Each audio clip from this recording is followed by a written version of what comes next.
Shocking news for Pawn Stars fans came when rumors started spreading that Richard Kevin Harrison, better known as Rick Harrison, had been sentenced to life in prison. Rick, famous for his no-nonsense approach to business and encyclopedic knowledge, on the show suddenly found himself in serious legal trouble, something no one expected.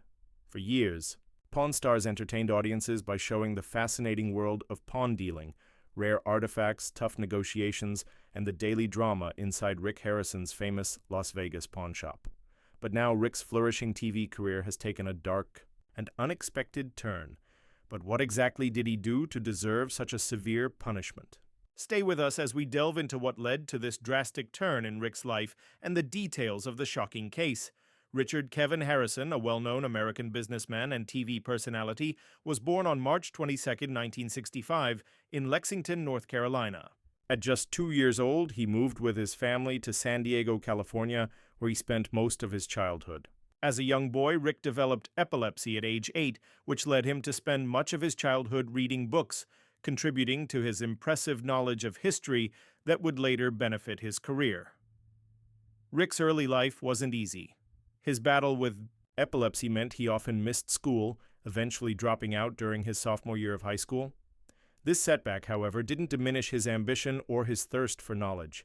Instead, he devoted himself to self-education, devouring books on a wide range of subjects, particularly history and business. This autodidactic approach would later become evident in his encyclopedic knowledge displayed on Pawn Stars. In his teenage years, Rick began working alongside his father in various business ventures. He developed a keen eye for value and authenticity, skills that would prove invaluable in his future career. At the age of 17, Rick's girlfriend Kim became pregnant, prompting them to marry. The young couple would eventually have 2 sons, Corey and Adam, before divorcing after 8 years of marriage. In 1981, Rick's family relocated to Las Vegas, Nevada, where his father, Richard Benjamin Harrison, known as the Old Man, opened the Gold and Silver Coin Shop. The business eventually evolved into the world-famous Gold and Silver Pawn Shop in 1989, which would become the setting for Pawn Stars decades later. The transition from a coin shop to a pawn shop was strategic, as the Harrisons recognized the potential for higher profits in the pawn business. The early years were challenging, with Rick and his father working long hours to establish their reputation in Las Vegas. Rick often found himself dealing with difficult customers and sometimes dangerous situations, experiences that toughened him and honed his negotiation skills. By the early 2000s, Rick had become well known in Las Vegas for his expertise in various collectibles and historical items. The pawn shop gained a reputation as a place where one could find unusual and valuable items, attracting both locals and tourists. Recognizing the entertainment potential of his business, Rick began pitching the idea of a reality show based on the daily operations of the pawn shop. After years of rejection and persistent efforts, Rick finally secured a deal with the History Channel.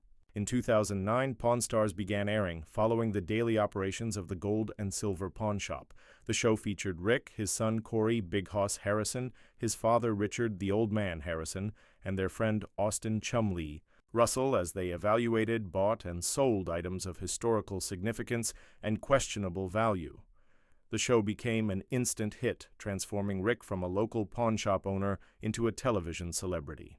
His catchphrases, straight-talking manner, and extensive knowledge about historical artifacts made him a fan favorite. Rick's signature line, "The best I can do is," became iconic as he negotiated with customers looking to sell their treasures. What set Pawn Stars apart from other reality shows was the educational aspect that Rick insisted upon. Each episode featured historical information about the items brought into the shop, with Rick often providing detailed context and background that showcased his vast knowledge. This approach appealed to a broad audience, making the show one of the History Channel's most successful programs. Under Rick's guidance, the pawn shop expanded its business, attracting tourists from around the world who hoped to catch a glimpse of the stars or even appear on an episode. Merchandise sales soared, and Rick capitalized on his fame by writing books, making personal appearances, and even opening a restaurant. The success of Pawn Stars catapulted Rick into a new realm of celebrity. He appeared on numerous talk shows, was featured in magazines, and became a sought-after speaker at business events. His rags-to-riches story resonated with many Americans, and his straightforward business advice gained him respect beyond the entertainment industry. As the face of Pawn Stars, Rick was known for his business acumen and straightforward approach. He was a voice of reason on the show, often reining in his son Corey's ambitious purchases or Chumley's occasional antics. His relationship with his father, the old man, showed a mutual respect built on years of working side by side. When his father passed away in 2018, Rick demonstrated his commitment to honoring his legacy by continuing to run the business with the same principles. Rick's personal life during the height of Pawn Stars' popularity had its ups and downs.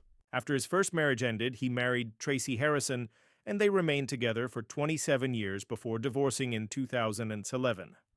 In 2013, Rick married Deanna Burdett in a ceremony officiated by his Counting Cars co-star Danny the Count Coker, with Chumley serving as ring-bearer. His family life, while mostly kept private, occasionally featured in discussions on the show, revealing a man dedicated to his family despite the demands of fame and business. Rick expanded his business ventures beyond the pawn shop, opening Rick's Rollins Smoke Barbecue and Tavern at Pawn Plaza, adjacent to the Gold and Silver Pawn Shop. He also co-authored the 2011 book License to Pawn: Deals, Steals, and My Life at The Gold and Silver, which detailed his life and business philosophy. Always the entrepreneur, Rick was constantly looking for new opportunities to grow his brand and expand his business empire. Throughout his career, Rick demonstrated a remarkable ability to spot value where others might miss it. On Pawn Stars, viewers watched as he evaluated items ranging from historical documents to vintage cars, ancient artifacts to modern collectibles. His expertise seemed boundless, though he frequently called in specialists when items fell outside his knowledge base, showing a businessman's prudence in knowing the limits of his expertise. Rick has bought and sold many items on the show. Some were great deals, while others weren't so good. His expertise in firearms, watches, and American history items often led to successful deals, turning modest investments into significant profits. One of his most famous purchases was a 2001 New England Patriots Super Bowl ring, which he bought for $2,600 and valued at significantly more. Another notable acquisition was a collection of Spanish gold doubloons recovered from a 1715 shipwreck, showcasing his interest in both history and valuable precious metals. Talking about good things, Rick's life had faced its share of not-so-good experiences, mainly a result of the choices he made. To be honest, in 2023 his legal troubles began when federal agents raided his Las Vegas home as part of an investigation that had been ongoing for several months. Initially, the public was kept in the dark about the nature of the investigation, leading to rampant speculation online. The raid came as a complete shock to fans and even those close to Rick. FBI agents, accompanied by IRS investigators and representatives from the Department of Cultural Heritage Protection, executed search warrants at both Rick's home and the Gold and Silver Pawn Shop. Employees and customers present during the raid at the shop were temporarily detained while agents confiscated computers, documents, and several items from the store's inventory. Rick's son, Corey, who was at the shop during the raid, later described the scene as surreal and like something out of a movie. According to witnesses, Rick remained calm as agents escorted him from his home, maintaining his composure even as neighbors captured the moment on cell phones, with footage quickly spreading across social media. As details slowly emerged, it became clear that the authorities were investigating allegations of a sophisticated tax evasion scheme, money laundering operations connected to high-value items passing through the pawnshop, and claims of dealing in illegally obtained artifacts. The investigation had apparently been triggered by suspicious transactions flagged by financial institutions and complaints from former business associates. In the weeks following the raid, the History Channel suspended production of Pawn Stars, issuing a brief statement that they were monitoring the situation and would make appropriate decisions as more information became available. The Gold and Silver Pawn Shop remained open, though with noticeably fewer customers as the legal cloud hanging over Rick began to affect the business. Initially, Rick's representatives issued strong denials of any wrongdoing, describing the investigation as a misunderstanding that would soon be cleared up. His attorney, David Marshall, a high-profile Las Vegas lawyer known for representing celebrity clients, assured the public that Rick had always operated his businesses with integrity and in full compliance with all applicable laws.